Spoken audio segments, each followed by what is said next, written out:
यह डिक्टेशन 80 शब्द प्रति मिनट की गति से अमर उजाला समाचार पत्र के संपादकीय पेज से है। यदि यह आपको अच्छा लगे तो लाइक, शेयर और सब्सक्राइब अवश्य करें। रेडी।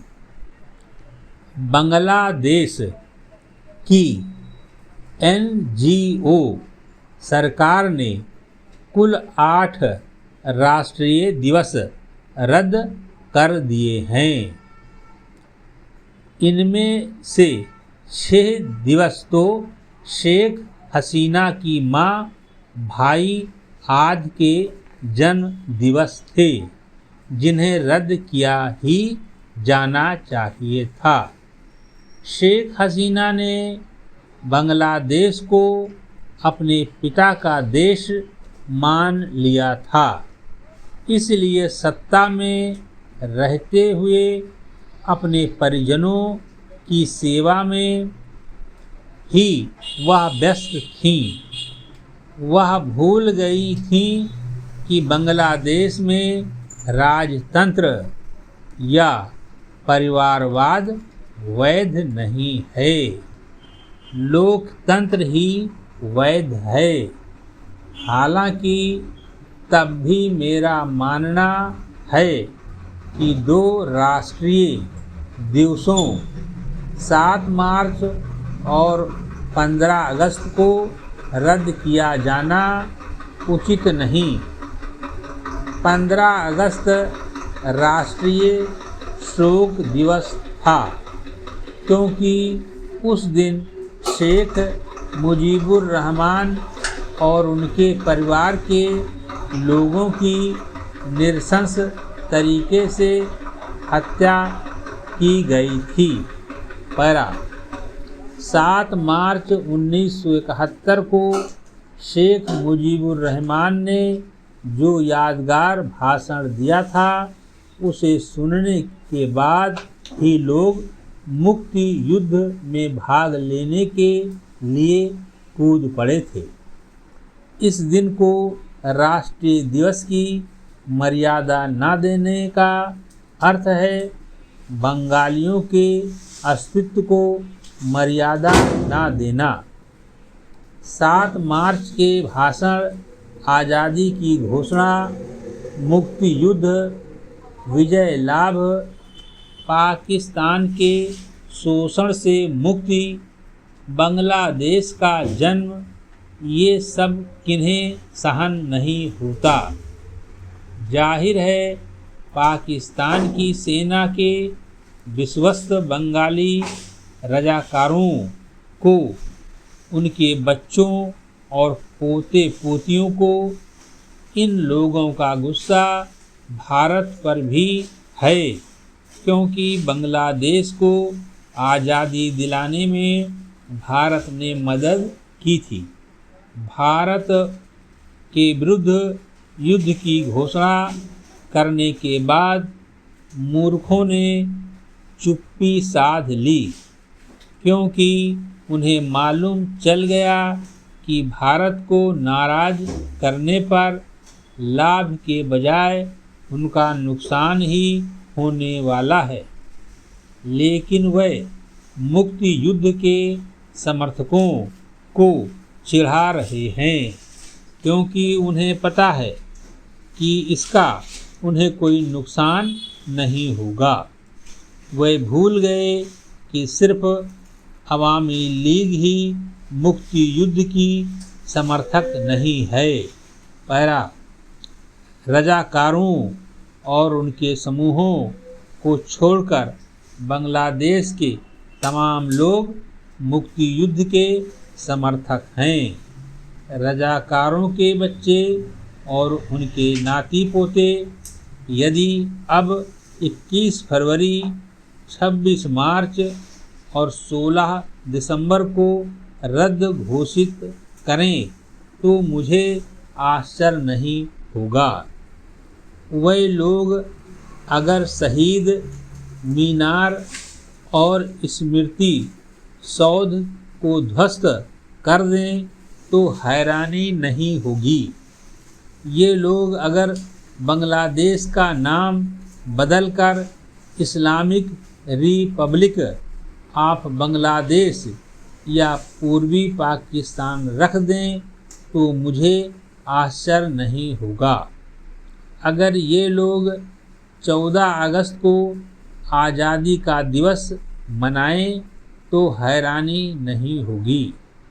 राष्ट्रपिता के रूप में ये लोग अगर जिन्ना की फ़ोटो लगाएं तो आश्चर्य नहीं होगा।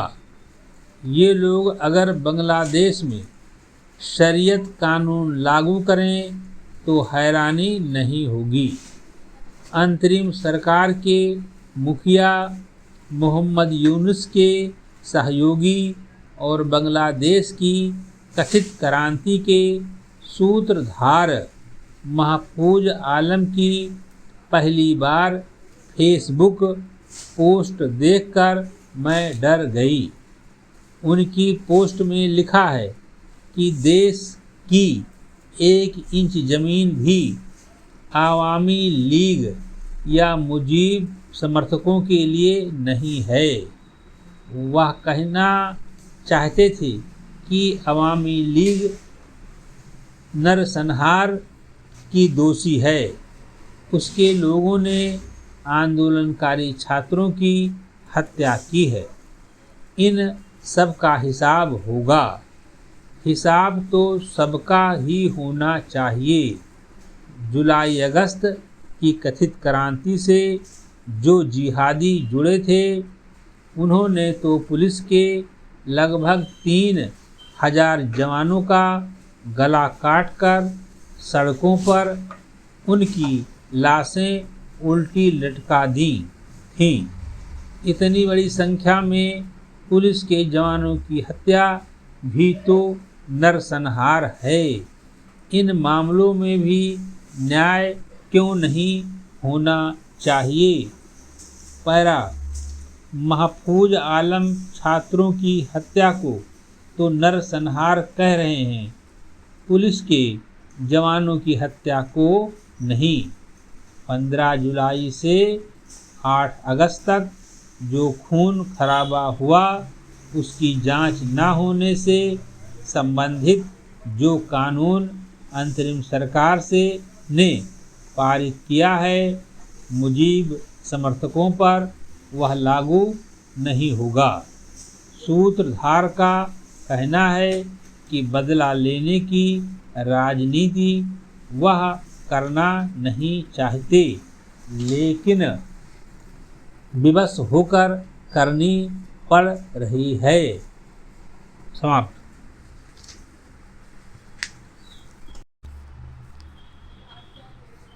यह डिक्टेशन 90 शब्द प्रति मिनट की गति से अमर उजाला संपादकीय पेज से है। यदि यह आपको अच्छा लगे तो लाइक, शेयर और सब्सक्राइब अवश्य करें। रेडी।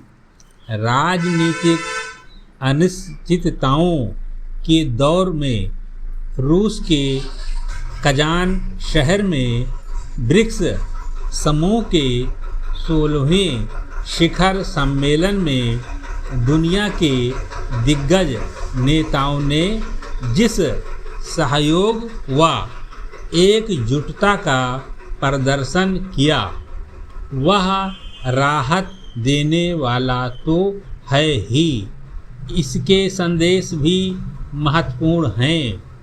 साथ ही सम्मेलन की शुरुआत के पहले से ही चीन और भारत के बीच रिश्तों की बर्फ जिस तरह से पिघलती दिखी है उससे वैश्विक शक्ति संतुलन में आ रहे बदलावों के संकेत भी मिलते हैं। वास्तविक नियंत्रण रेखा पर तनाव को कम करने के समझौते की घोषणा के बाद प्रधानमंत्री मोदी और चीन के राष्ट्रपति शी जिनपिंग के बीच हुई बहुप्रतीक्षित वार्ता इस मायने में ऐतिहासिक है कि ये दोनों नेता करीब 5 वर्ष बाद द्विपक्षीय वार्ता के लिए आमने सामने आए हैं। इससे एशिया की दो बड़ी शक्तियों के बीच उच्च स्तरीय कूटनीति के नए दौर की शुरुआत का संकेत भी मिलता है। उल्लेखनीय है कि ब्रिक्स देशों की संयुक्त आबादी दुनिया की कुल आबादी का 45% और इसकी संयुक्त आर्थिक ताकत वैश्विक अर्थव्यवस्था का करीब 28% हिस्सा है। 30 से ज़्यादा देश ब्रिक्स से आधिकारिक रूप से जुड़ने की इच्छा जता रहे हैं, जिसमें तुर्की जैसे नाटो के सदस्य देश भी शामिल हैं, जो ऐतिहासिक रूप से रूस विरोधी रहे हैं। तो यह बहुध्रुवीय होती दुनिया में ब्रिक्स की बढ़ती ताकत को ही दिखाता है। दरअसल ब्रिक्स शिखर सम्मेलन ने यह स्पष्ट किया है कि दुनिया का भविष्य अब केवल पश्चिमी शक्तियों द्वारा निर्धारित नहीं होगा। चीन और रूस की सक्रिय भागीदारी के साथ इस मंच ने अमेरिका व यूरोपीय संघ के प्रभुत्व को चुनौती देने का भी संकेत दिया है। इसके बरअक्स भारत और दक्षिण अफ्रीका जैसे लोकतांत्रिक देशों की उपस्थिति इस समूह को एक संतुलित दृष्टिकोण प्रदान करती है, जिससे यह भी सुनिश्चित होता है कि ब्रिक्स केवल शक्ति संतुलन के खेल का हिस्सा नहीं है, बल्कि इसका उद्देश्य एक समतामूलक व न्यायपूर्ण वैश्विक व्यवस्था का निर्माण करना है। भारत दरअसल किसी एक गुट में बंधकर नहीं रहना चाहता। कभी गुट निरपेक्षता भारत की विदेश नीति की बुनियाद रही, लेकिन आज वह ब्रिक्स का सदस्य है, तो क्वाड का भी। प्रधानमंत्री मोदी ने शिखर बैठक में शांति व संवाद में ही रूस यूक्रेन संकट का समाधान होने की बात दोहराई, तो बैठक से इतर चीन के राष्ट्रपति से मिलकर संबंधों को आगे बढ़ाने के लिए रास्ता बनाया। दरअसल यह आज का भारत है, जो अपने हितों के हिसाब से किसी पक्ष में शामिल होने के फैसले करता है।